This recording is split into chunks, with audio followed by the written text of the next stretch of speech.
Great. Okay. So welcome everyone. Thanks for coming to the third meeting of 10-4 CT, Thermal Energy Networks for Connecticut. I was going to give a short introduction to 10-4 CT for those um, who are new to the group, but because one of our speakers, our first speaker, can only be here until about one no 12:55, I think. 125. Oh, 1:25. Totally I'm going to get started right away. Um, so uh, our first speaker is going to be Angie Alberto. She is the director of Gas-to-Geo, as in geothermal initiative for HEET, HEET, Home Energy Efficiency Team from Massachusetts, which is an extraordinary organization that has played just a pivotal role in the increasing interest in thermal energy networks in Massachusetts, New England, really across the United States and elsewhere. Um, she is also the director of, she heads the Kickstart program for HEET, and Kickstart is a grant program for communities that Connecticut, as it develops its thermal energy network grant program, should be taking a close look at. We have a lot to learn from them, from their example. So I will turn things over to Angie. Thank you, Peter. Thanks so much for the invitation. Uh, yes, I am glad to be sharing as many learnings as I can fit into my time slot with you all about the Kickstart Massachusetts program. If we can throw up the slides. Oh, they're up. Great. Yes, so I just want to start off by saying that the program itself was funded through the Mass Clean Energy Center as part of a larger research grant, the Learning from the Ground Up research project. You can learn more about that project and about this program on the HEET website. Go ahead and go over there um, to learn more about Leg Up in general. But yes, we had $450,000 for this grant program. And so I just want to briefly touch on how it's a piece of a larger set of goals for HEET. Next slide, please, Bernie. Okay. Bernie, can you make that a whole screen? I, I can see part of your, okay. and Maybe if not, it doesn't matter. Who cares? I try to do that. I'm having a little trouble doing that, Peter. I can make it bigger. Never mind. I just thought okay, I'm sorry, Angie. Go ahead. Is this the No next worries. one? This is the next Yes, one. this is the slide. Yes, perfect. Yeah, so this is kind of the project pipeline initiative within HEAT, which the Kickstart Massachusetts program is part of this larger idea that in order to scale up learning in the Commonwealth and beyond the Commonwealth, we have to um, have examples or demonstration projects. We have a number of European examples and other examples in Minnesota, Toronto, and even Texas with some really great projects. And we've learned so much from those projects. So this program and our project pipeline work in general is to catalyze learning for everyone around this technology. And so next slide, please. The goals of the project pipeline is to launch project nodes to build visibility and inform future siting, right? So what is this technology? Why should it be here? Where can we put it? Once there is interest, um, doing some sort of stakeholder analysis or deeper exploration to surface barriers and opportunities to move projects forward. Where are there synchronicities with what the municipality or other municipal agencies are already doing? and to inform policy and regulation by unlocking local data. Next slide, please. I want to briefly take a step back to appreciate the headway that's been made in the policy landscape here in Massachusetts um, that has created an enabling environment for projects. While thermal energy networks are not necessarily regulated, anybody can build them. It's an unregulated utility. It's important to know that there are these multiple avenues to build out projects. You can do them from the ground up, have local buy-in, secure a developer, finance the project, do it that way. But there are also top-down approaches, which I will touch on briefly. Next slide, please. So here's an overview of the policy pathway, what the policy pathway looked like in Massachusetts. Each of the stars on the timeline represents progress in legislation, which empowers the regulators to then take action, right? In Massachusetts, this landscape has resulted in gas utilities being asked to set forth project proposals to demonstrate if this is a viable business model for them. Next slide. We have seen success in this approach in Framingham, Massachusetts, where the first gas utility installation used the existing expertise to, if I may say, beautifully deploy a geothermal network that is in operation today. I'll note that the Learning from the Ground Up research project will be publishing a report on the learnings from the Framingham project by the end of 2025. So if there are folks that want to dig into the enabling policy for gas utilities to do this, Andrew Iliff at HEET is our director of policy. He's actually on the call today and would be happy to take questions either in a follow-up or if you guys want to throw any questions related to that in the chat. But I'm going to quickly pivot to talk more about Kickstart now. Next slide, please. So the Kickstart grant program has two tiers. We had $450,000 in funding, and we gave $50,000 to 8 communities to conduct initial feasibility studies, or what we're really calling Kickstart studies, because they're a little bit more than just technical feasibility. And 4 communities received $10,000 to conduct community engagement. So really building a network, if you will, of folks that are interested, really learning about any potential barriers that are on the local level. Are there ways that this can work for this community, and just kind of unpacking those very early conversations. So next slide, please. Or if you click, actually, I just wanted to note that the reports from all 8. I'm sorry. Oh, you're good.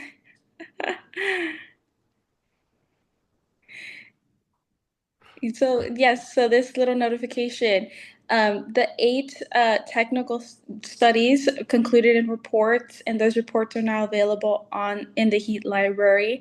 There are also project summaries for all 12 of these, so that you can dig deeper into the motivations of why each individual community applied. But I will actually touch on that in a second. Next slide. So here's an overview of the awardees. Our approach with this grant program was not to limit who could apply. We really wanted to leave it open to see who might be interested. And to our surprise, we had a lot of diversity in applicants, right? So we didn't just get municipalities that came forward, but we had faith leaders, a development corporation, and sustainability organizations that went for this grant opportunity. And it really resulted in a diversity of applications for geothermal networks as well. We really wanted to have a diverse portfolio so that we can learn as much as possible from really this learning expedition. And so you can see that there is a project out in Western Mass, all the way down below in Southern Mass, lots in the metro area, but also in the North Shore. And so we really wanted to see geographic diversity for the studies. Who could apply was open, so we saw diversity in that, and also diversity in the application. So an affordable housing authority came forth and said, we want to explore this for our tenants. An industrial campus that is not yet developed, but is going to be developed, wanted to see, hey, could this work for our future campus? Life sciences buildings and so many different applications, which is exactly what we wanted to see so that we could learn from each of these examples. Next slide, please. Across Massachusetts, communities applied to Kickstart motivated by a combination of affordability, climate urgency, equity, and while each town faces unique pressures, whether there's a gas moratorium or rising utility bills or the housing stock is inequitable, they converged on geothermal energy networks as a way, an approach to offer a more resilient, affordable, community-centered pathway beyond gas. And so you can take a look at these more closely when these slides are shared, but I shared kind of some common themes, the ones I touched on, and all of the communities that would fall under those motivations. And so there's a lot of overlap with these five big themes of why to apply for Kickstart. And so it was really amazing to see that all of the outcomes that we are proclaiming about the technology is really what are driving people towards it. They're seeing the kind of systems or multi-solving ability of the technology, and that's what drew them to them. Next slide. And at the same time, when we were reviewing the applications, we quickly saw that some communities were thinking in systems. Let's say some communities were already thinking in systems and were already championing the idea locally, coalescing neighbors, talking with city leadership or town leadership, and aligning the technology, the tool, if you will, with their municipal climate goals. Others that applied were just beginning to ask the first questions and needed, like I think they saw an opportunity for Jen to address maybe um, one challenge or one solution that they were looking for. This could be a good fit, but weren't quite thinking in systems quite yet. And so that's the reason we created kind of these two tiers, the 50K and the 10K, so that uh, tier one grants could focus on listening and engagement, surfacing interest, capturing the feedback, documenting that feedback, and identifying some potential sites through kind of this iterative method of having conversations where all stakeholders are brought to the table and really mapping those stakeholders as well. And tier two grants were tasked with doing both, right? With doing all of that and also doing hiring, bringing on a technical consultant to run a deeper analysis, to narrow down to a single site, to model energy demand, and to ultimately produce a feasibility report.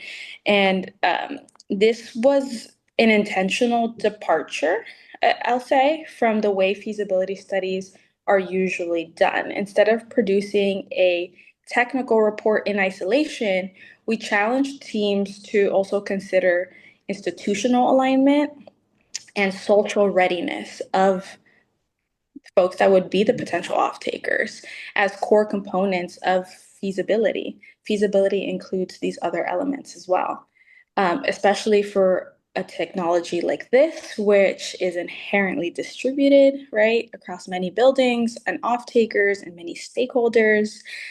So success really depends on these social and institutional factors as much, or these above ground conditions, if you will, as much as it does on the below ground conditions. So this is where we started. These expectations and requirements is where we started. And we noticed that every study that was produced came back to us a little bit differently and depended heavily on the approach of the individual subject matter expert, or what, let's say, the core competency of the consultancy was. So in order to help standardize the process so that communities know, municipalities know exactly what to ask for when um, they're putting out an RFP for a feasibility study, he will be developing a rubric to help guide future geothermal potential studies that includes metrics like, institutional and social readiness, institutional alignment and social readiness. And so our aim is to formalize these into a standardized rubric, a more detailed rubric, if you will, than just the requirements you see on the screen by Q2 of 2026, the beginning of Q2 of 2026. That's the aim. So I just wanted to share that with you all. Next slide, please. And lastly, I was asked to share a couple highlights. I will just do it very quickly, a quick rundown of two of our graduates, if you will. But of course, you can always get more detail within the reports themselves that are in the HEET library. So Salem, Massachusetts the application was led by a faith leader. The application is in a downtown urban center in a historic district of Salem, Massachusetts. I think most people on the East Coast know where that is, and that it's an iconic town, which presents a number of challenges. But there were, because of the centralized nature of the faith leader, he was very central to the community. He's also very central, his building, or the church is also very central to that downtown district. It's right in the middle. He was able to organize and really build trust with 21 building participants, or 21 buildings, 21 participants of the study, which was great. They shared very detailed energy information that was able to build out a pretty complete feasibility study. And in the process of building out the report and doing this work, a strong coalition was formed in Salem, Massachusetts. They call themselves the Heaven and Earth Team, which is really cool, really cute name. And the next steps for them are to do a stakeholder analysis with those 21 buildings, or the owners of, or the decision makers of those 21 buildings. So they've gone as far as to share their data, but now we really want to dig into what are the decision-making factors for them to participate. And so that will be ongoing this fall. And after or during, kind of in parallel to this work, this engagement work of with the 21 building participants and the city, there is a desire to explore what other resources there are within the city, in terms of financial resources to support a project like this, the construction and design phases of a project like this, but also are there interesting ownership models or business models that could be applied to make this a financeable project. They are looking at community owned. That's something that they feel very strongly about. So that's something that we're supporting as well. And in Lowell, Massachusetts, the applicant was a housing authority, assets manager that just wanted to take a look and see how this would apply to a new development that they were planning. And housing authorities are great as anchor tenants for a system because they can make a long-term commitment to be a thermal consumer and a thermal prosumer of a system. And you just get a lot of energy load all at once with these multifamily buildings. And so this application would be in still dense, but more suburban neighborhood, neighboring the University of Massachusetts Lowell South Campus. And so there's also another opportunity there for a larger anchor tenant as well. And so some of the successes here was that there is strong interest from the city to be involved with any additional scoping of good project sites throughout the city of Lowell. They have an urban development plan and some opportunity zones. And so they'll be taking a closer look at those zones now that they have information about what to look for through this process. And recently, a local working group has formed to continue these conversations. And so the next step with them in that community in Lowell is really to target some of the language isolated communities, make sure that they're being brought along. And that's some work that I'm personally doing in collaboration with some NGOs in Lowell, but also have a oh wow, I can't say the word, participatory scoping process. So the city has some ideas, but the community might have some other ideas. How can we integrate those together in Lowell for a more combined scoping process? So those are the highlights of 2 of the 8 tier 2 studies. Happy to share more with others if you want to click on the next slide, Bernie. My email is on there.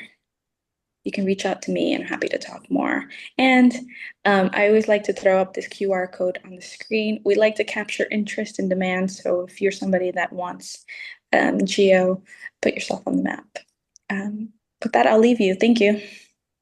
Great. Well, thank you, Angie. That was terrific. We have just a few minutes for questions, if anyone has a question for Angie. Peter? Go ahead, Bernie. I just wanted to ask, this was this funded directly to HEET or was it through the Mass Clean Energy facility? Because one of the reasons for this group that Peter pulled this group together is our legislator authorized the study but didn't fund it. So we kind of want to take advantage of that authorization so that we can get it funded, and we want to learn as much as we can from our neighbor to the north as possible. Yeah, so Mass Clean Energy Center was the administrator of some ARPA funding. And legislation authorized some ARPA funding to be directed towards a research project. That total was $5 million, and Mass CEC administered those funds. Under the research project, there was a carve out of $450,000 for potential studies. So a little convoluted, but that's how it's down. Very good. Anne, I see your hand is up. Well, that was my question, so I'll ask a kind of follow-up. Where will the money in the future come from? Because obviously ARPA is limited. Yeah, of course. We're still in conversations with the state to see if they're willing to fund additional rounds of Kickstart funding and also philanthropic donors or foundations. Oh, really? Great. Susan. Okay, thank you. Oh, I'm sorry. Susan, go ahead. Hey, very good. And thank you so much for this great presentation and everybody who's participating. This is one of my passions is to get geothermal in Connecticut. And I can say that we might try utilizing our green bank for the studies. We do have the green bank, which was created back about more than 10, maybe more than 15 years ago to actually help us out with sustainability all throughout the state. So it is utilized by Pura, but it also is capable of being utilized by individual municipalities, also any authorities. One of the things that we have here in Windham is a sewage treatment authority, and that would be another way to analyze the possibility of adding geothermal to the existing infrastructure that we have. So that is one of the things that I hope to get on the map with you, Angie, and you know, try and work with more with you about the great information you provided today. and the great information that this group has been providing through Peter Millman. So I thank you all very much, and I look forward to working with everybody. And at some point, perhaps we could talk to the Green Bank here in Connecticut as well. But thank you so much. Just a few ideas. Thank you, Susan. And for those who don't know, Susan Johnson is a state representative for Wyndham and a very strong supporter of geothermal in general and the Thermal Energy Network grant program in particular. So we really welcome her support. And let me just take a minute here because I didn't think I had time right at the beginning for those who are new to 10.4 CT, just a little bit of background. We came into being largely in response to one part of SB4, an omnibus bill passed earlier this year in the Connecticut General Assembly, and it had, a program was created in that bill called the Thermal Energy Network Grant Program. That's the good news. The bad news is that it wasn't funded, but we hope to change that in 2026. In a nutshell, the point of this grant program will be to fund feasibility studies, which will, as Angie pointed out, is both a social and a technical exercise, not just technical, but to fund those for a number of communities in Connecticut. And the reason that it's so important is that these feasibility studies, well, the first step towards the thermal energy network is to have the vision. The second step, though, is to have a feasibility study, because with having gone through that process and having the document in hand, communities are then in a much, much better position to move forward with getting more involvement from community stakeholders and going after nonprofit and governmental funding and maybe eventually utility interest and private investors. But it's a key document that is missing in Connecticut, and I salute the Connecticut General Assembly for passing that portion of the SB4 bill.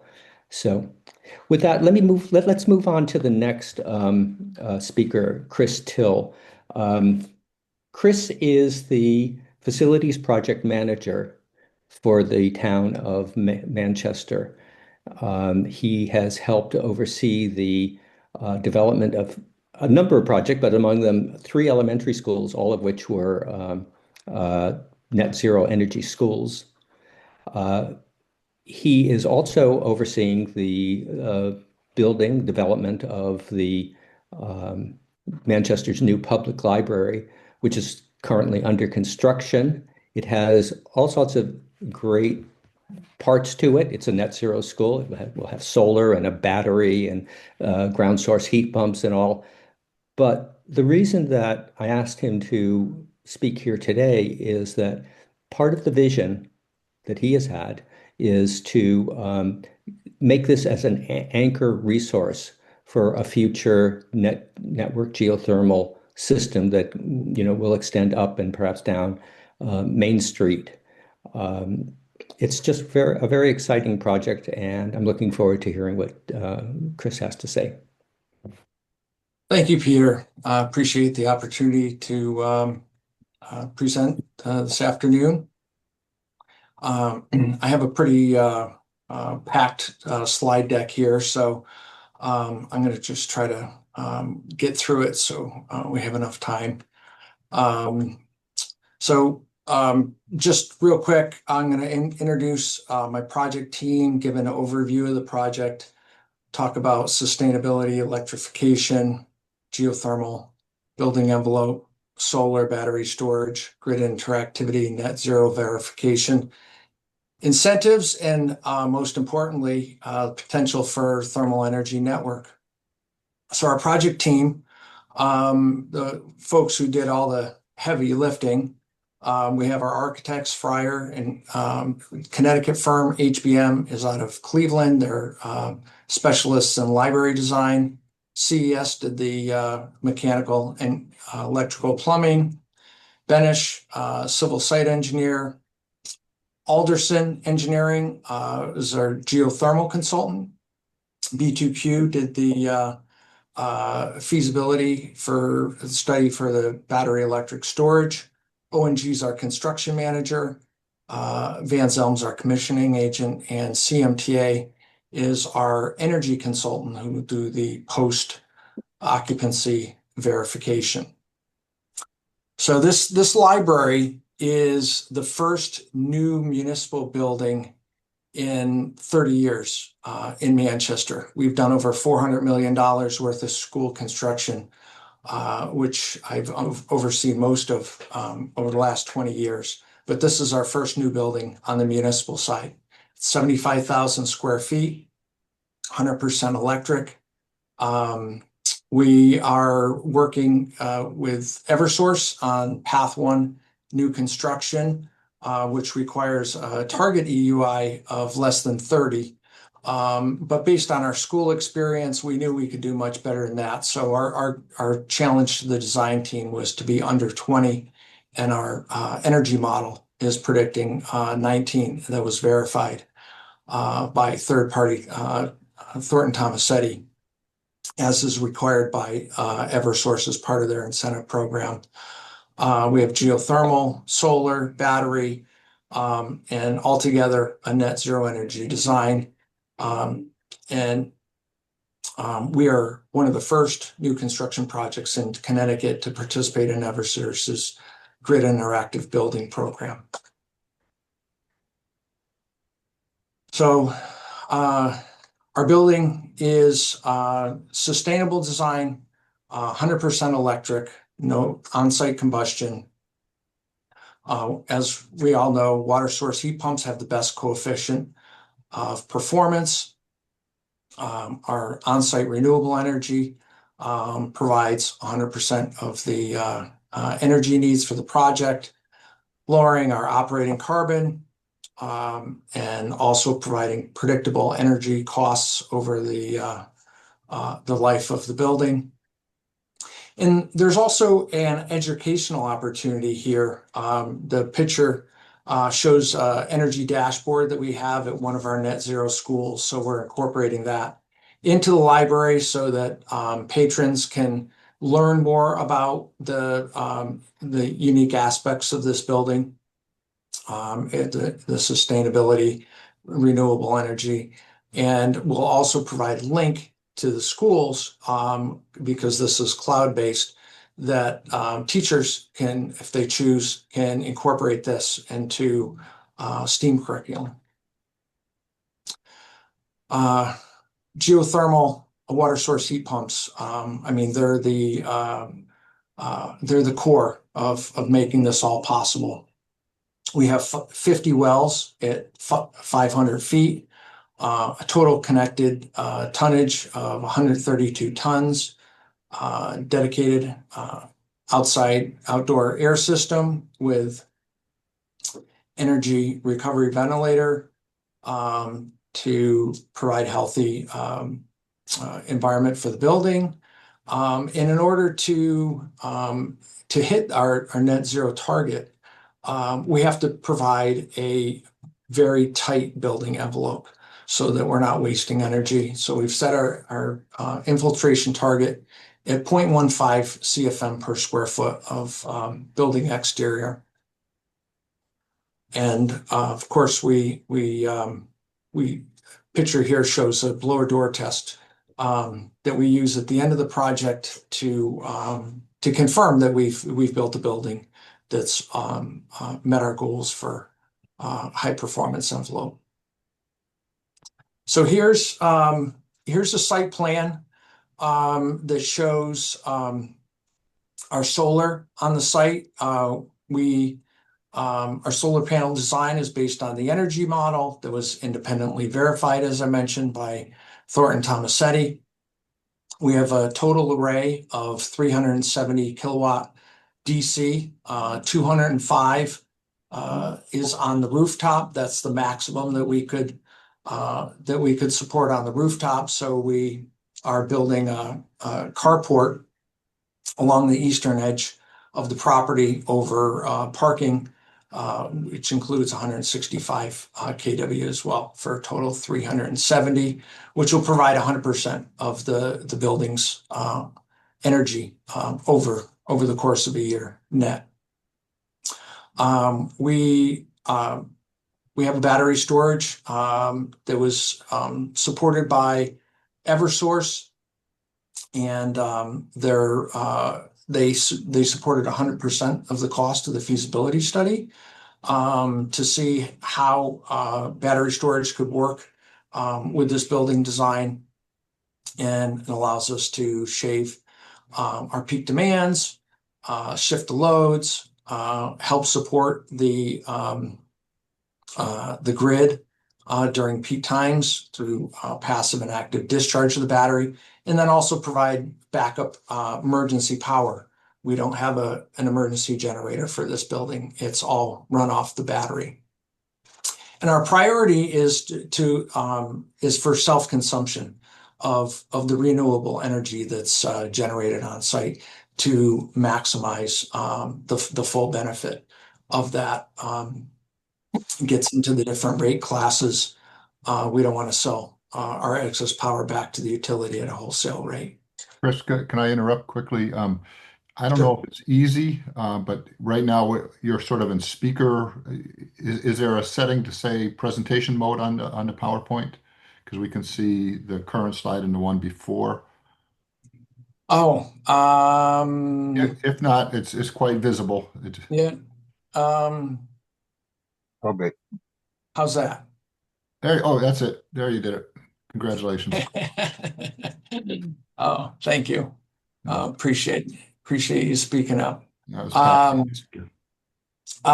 So we have a grid interactive building, which provides automated response, similar to the generator program that's been around for many years to help the utility offset during periods of peak demand. The program requires a passive discharge for 3 months during June through August of 80% of the battery capacity between 5 and 8 p.m. And then the remaining 9 months of the year, the active discharge could be anytime between noon and 8 p.m. Once again, discharging 80% of the battery to help offset the stress on the grid.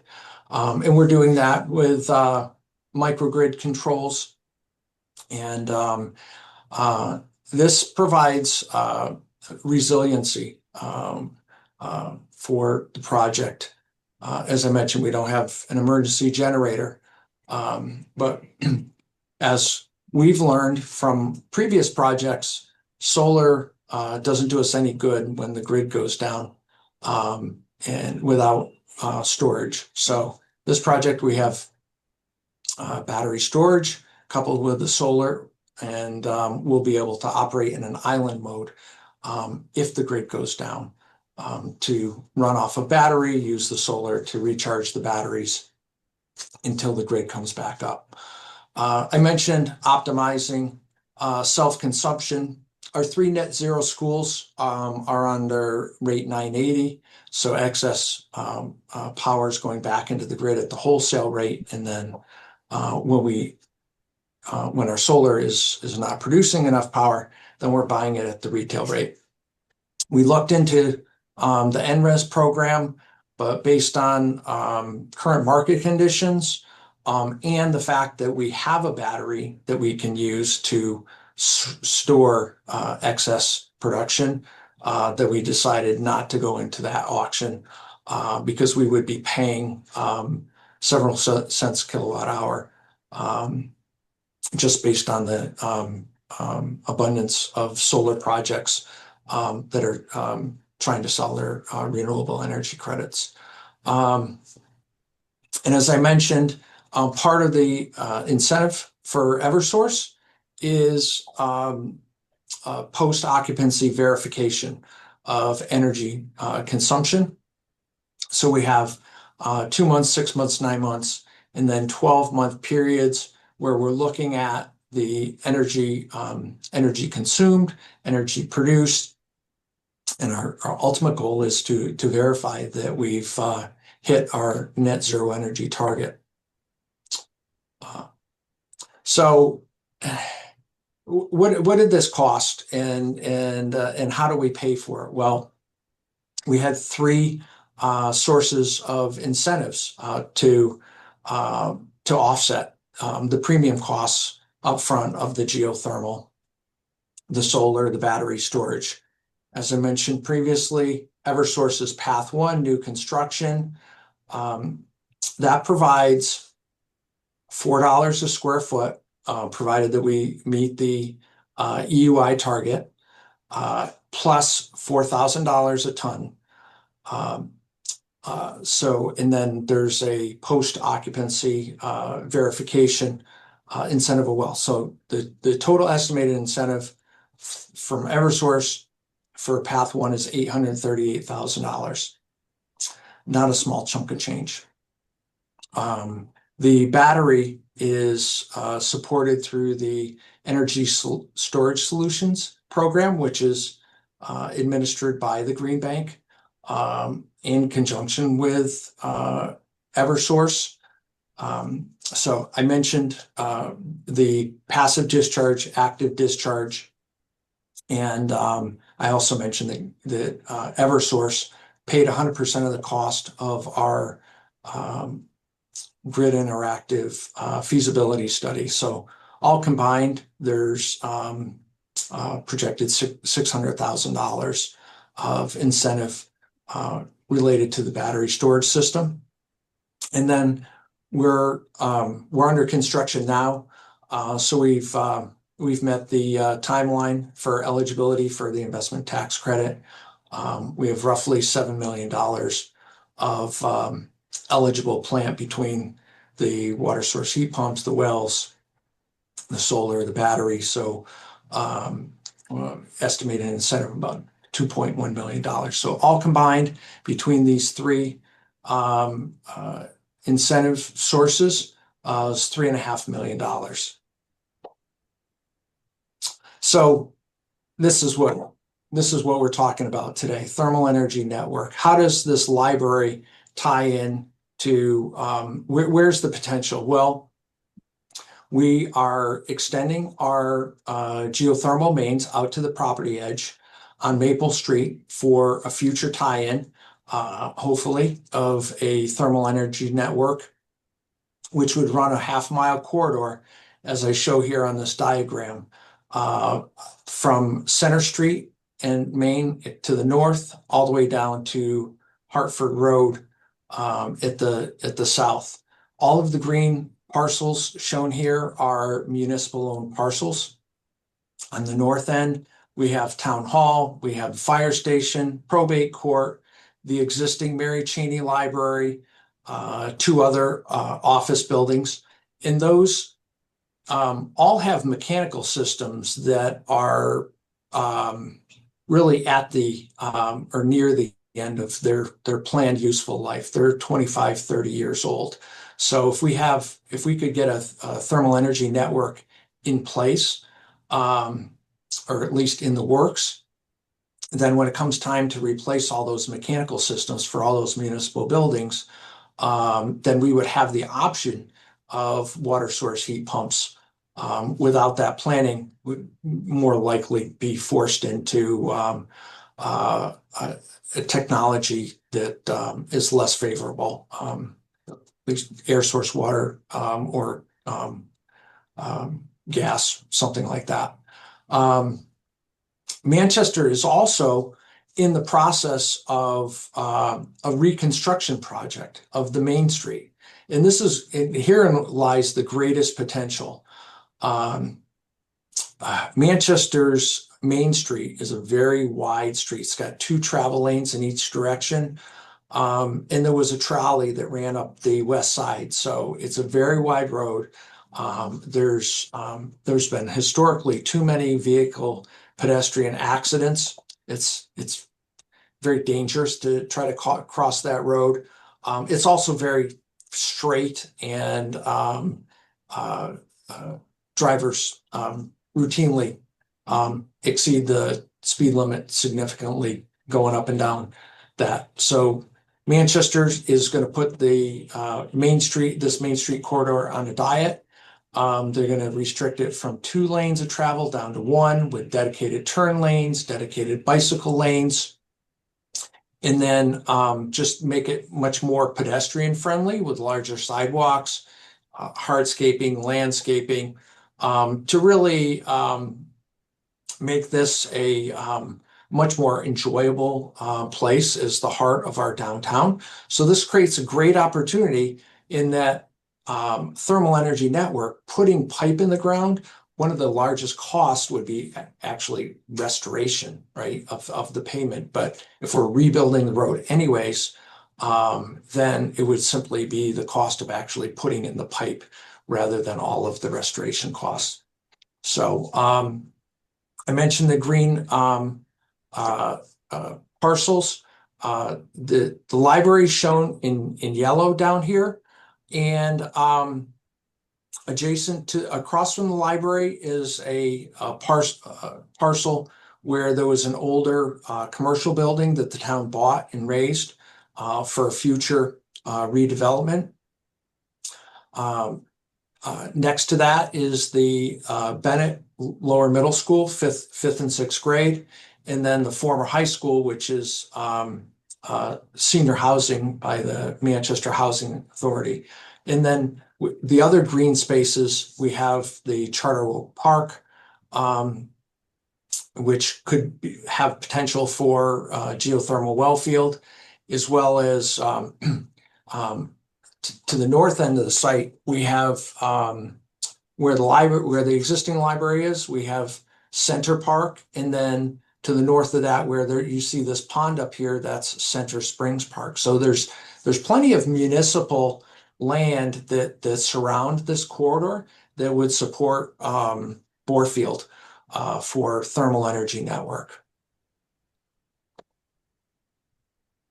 So about this time last year, Manchester was notified that we had a energy efficiency community block grant from the Department of Energy that could be used for anything related to improving the energy efficiency of existing buildings. So we couldn't apply this towards our new library because that's new construction. So I proposed studying feasibility of a thermal energy network to our town manager. He was very supportive. And so I reached out to Department of Energy to start the process. And they advised me that the technical assistance voucher program would be much quicker than putting out a request for qualifications, request for proposals for professional services to do a feasibility study. So I submitted a scope of work and Department of Energy recommended the National Renewable Energy Laboratory to as subject matter experts to perform the feasibility study. And I have an approved scope of work. With everything that's happened in the change of administrations this year, we have not been able to actually kick off the work. But I do have an approved grant in place, and I have an approved scope of work, and I'm hoping we'll be able to start very soon on that. And the last couple slides, and just talk about what that scope of work would entail. Developing a high level thermal energy model,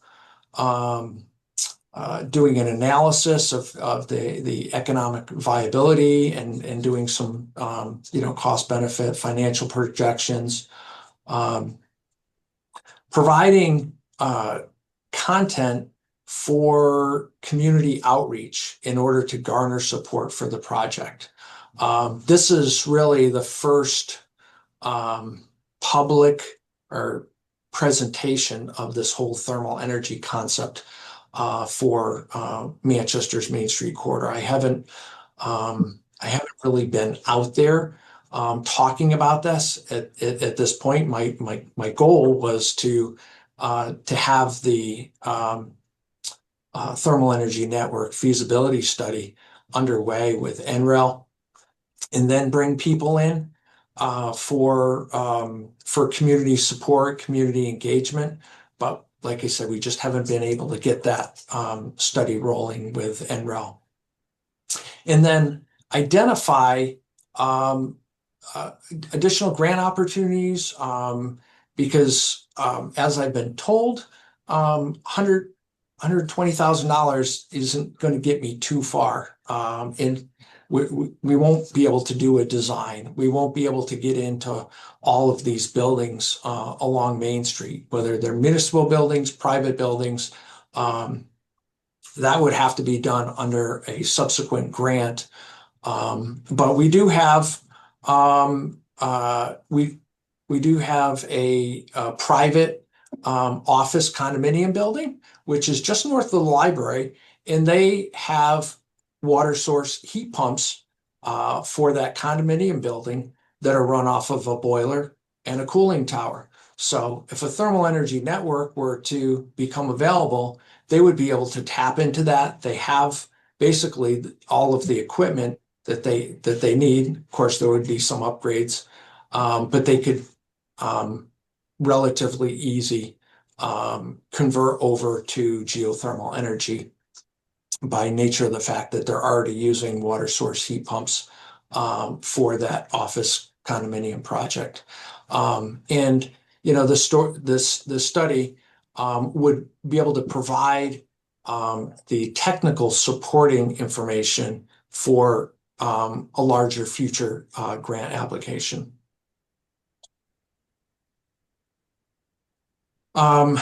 This Main Street corridor is also in a deep environmental justice community.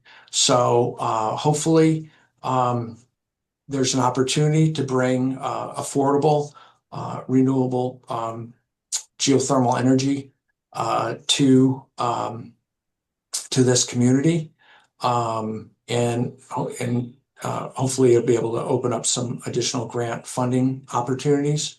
We want to have a model and an economic analysis, you know, some idea of, you know, path forward, so that we could pursue, like I said, additional grants, and then bring in the community to help garner support.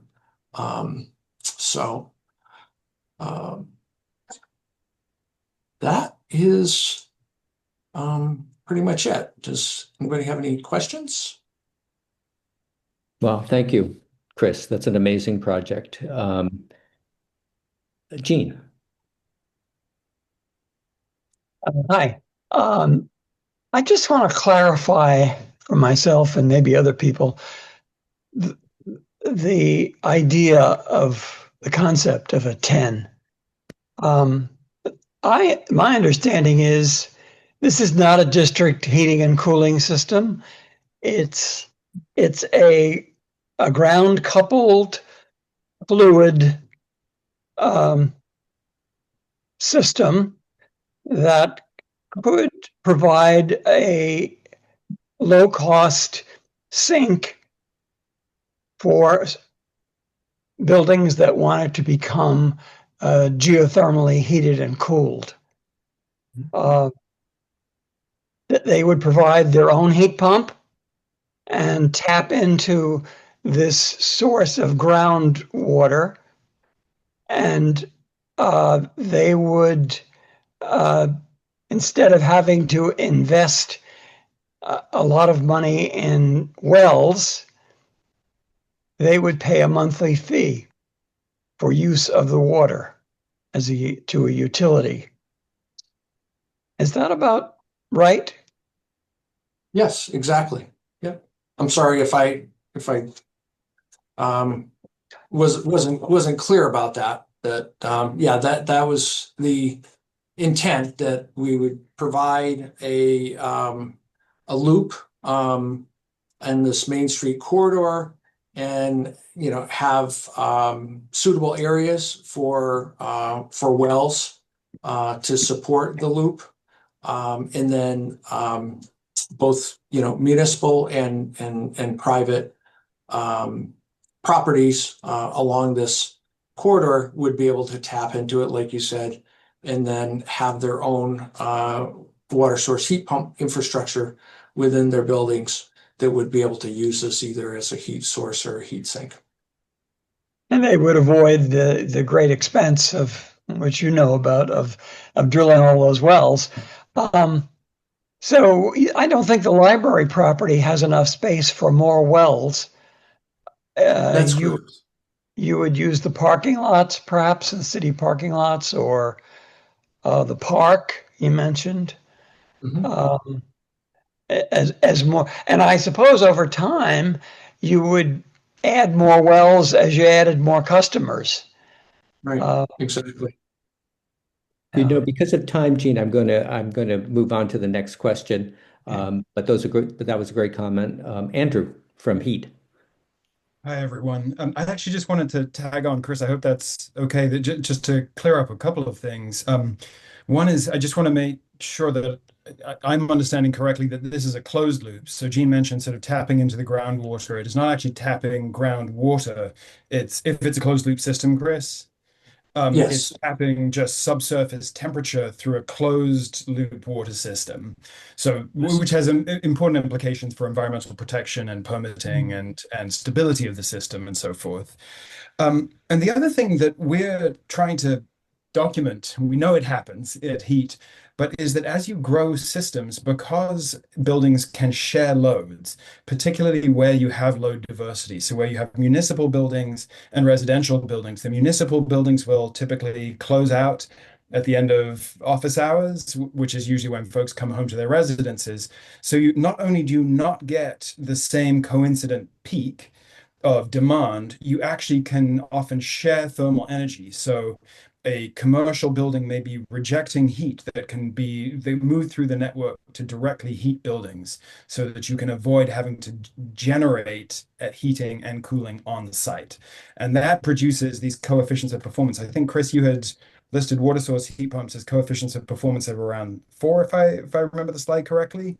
We have seen coefficients of performance much higher, so that the most mature thermal network that we've looked at is at Colorado Mesa University, and they have an annual coefficient of performance of nearly 6 and a winter coefficient of performance of nearly 9. And that is a lot to do with this kind of load diversity and ability to share thermal energy. Well, that is a really helpful comment. There is one more. I hope that people can stay on for another few minutes because Chris, and that was a incredible presentation, and we'll just be thinking more and more about this project and staying in touch with you as time goes on. And I would say that this project shows exactly why we need a thermal energy network grant program. NREL would have done the kind of study, or would have funded the kind of study that Chris needs, and that the Thermal Energy Network Grant Program could provide funds for. It's on, on a financial scale of what Kickstart and the Colorado programs have been funding. Yeah. So, but there is one more part of today's presentation. Lianne Allen Jacobson, who's a part of the 10-4 CT team, is going to make a short introduction to an exercise that we hope you will try at home, and that is something that we'll be looking at in more detail over the next couple of months. But she's just going to give you a taste of it at this point. So, Lianne. Yeah, and I can be pretty brief. What we've recognized that there's really a lot of enthusiasm here, and we see that as a great opportunity. We don't want to miss this opportunity. And so far, these meetings have really focused on learning, which is important for everyone to get up to speed, to have a shared language, to move forward. But we also thought that we could help everyone organize. So what we are considering is an exercise to help everyone gather information for your local area, to build a community, so that each local group would be best prepared for a funding opportunity once it is ready. So the activity would be hopefully not a huge level of effort. We're still refining it right now, but the general idea would be that you would form some sort of exploratory team, and we could help you identify other individuals in your area if you need help with that. You would meet with that team. You would meet with a town representative to identify projects in your area where there might sort of the same types of projects that Chris just identified, where there might be a new building going in and some sort of work being done on a road where there's sort of a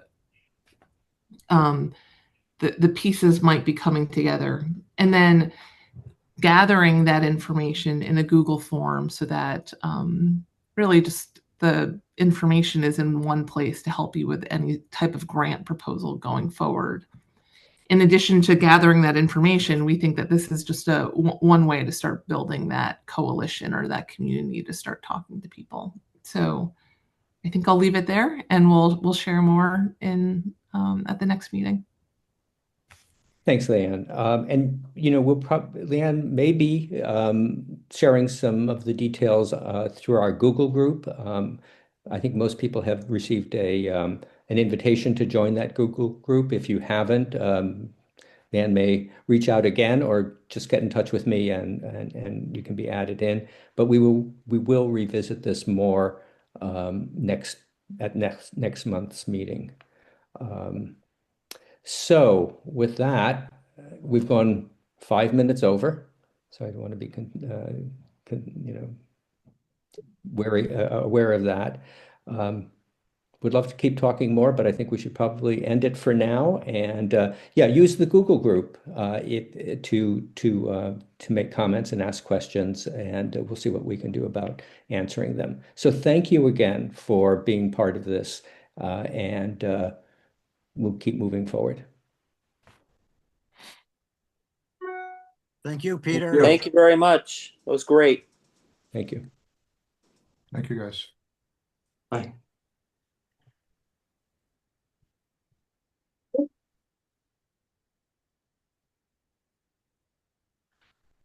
Gonna stop recording.